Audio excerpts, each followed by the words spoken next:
Nagpulong kahapon March 31 ang Department of Agriculture, Department of Agrarian Reform, Senado at Kamara para bumuo ng special committee at grupo na ang pangunahing layunin ay matiyak ang sapat na supply ng pagkain sa bansa sa gitna ng nagpapatuloy na sigalot sa gitnang silangan na nakaaapekto sa Pilipinas. Bukod sa seguridad sa pagkain, tututukan din ng mga ito ang pagpigil sa mabilis na pagtaas ng presyo ng mga bilihin at ang pagbibigay ng suporta sa mga local food producer. Nagpulong ang Department of Agriculture, Department of Agrarian Reform, mga kongresista at ang Senado sa Agriculture, Fisheries at Agrarian Reform para magkaroon ng task force na pagtutulungan natin i-monitor, bumuo ng isang ad hoc committee, crisis committee, ang Agri-Agra team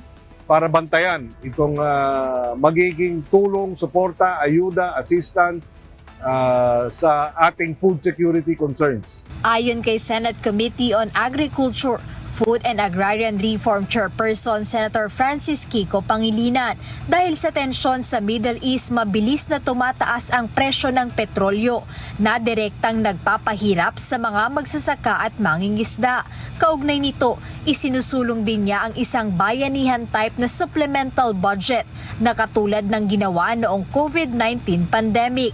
Paliwanag ni Senator Pangilinan, ang pondong ito ay gagamitin para sa mabilis na tulong gaya ng fuel subsidy para sa mga magsasaka at mangingisda, pagsususpinde ng excise tax sa krudo at pagbabantay sa presyo ng bigas, asukal, sibuyas at karne.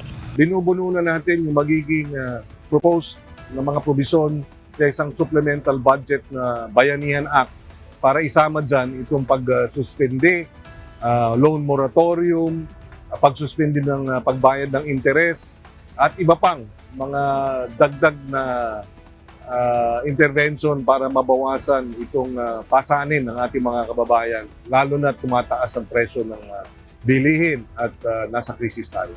Naniniwala ang senador na kulang ang budget para sa ayuda at hirap na ang iba't ibang sektor ng lipunan dahil sa taas ng presyo ng mga bilihin.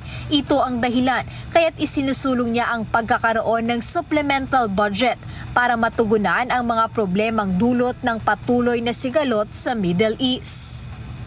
Jedna Resina, UNTV News and Rescue. Diyos ang aming sandigan, serbisyo publiko ang aming pinahahalagahan.